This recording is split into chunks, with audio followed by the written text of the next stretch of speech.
nagkakahalaga raw ng mahigit 100 milyong piso sa balitang hatid ni Connie Siso.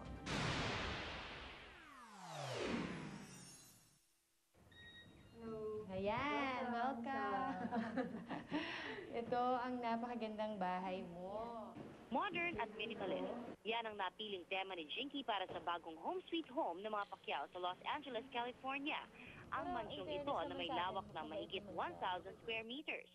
Sabi ni Jinky, siya raw mismo ang namili ng mga muebles na umabot lang naman daw sa $150,000 o mahigit 7 milyong piso. Puro puti kasi gusto ko white. Gusto ko malinis sa mata. Inikot pa ni Jinky ang Jimmy sa kanyang dalawang favorite spot sa kanilang LA mansion, ang kitchen at ang pool area. Kasi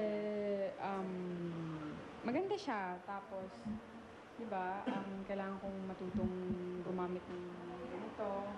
Tradisyonal na mga kulay ang napili ni Jinky para sa kwarto ng mga bata. Pink and white para sa kanyang mga prinsesa at blue and white para sa mga lalaking anak. Meron din itong guest room at den. At syempre, tumili po kami sa bonggang master's bedroom na may walk-in closet, king-size bed, banyong may sauna, at electric fireplace pa. Sabi ni Jinky, swinerte lang daw sila at nabili nila ang kanilang bahay sa panahon ng housing crisis sa Amerika.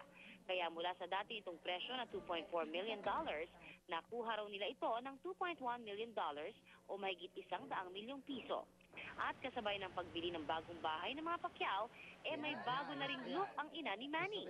At suot ang ballroom dress na binili sa Los Angeles, nagpakitang gilas pa siya sa sayawan.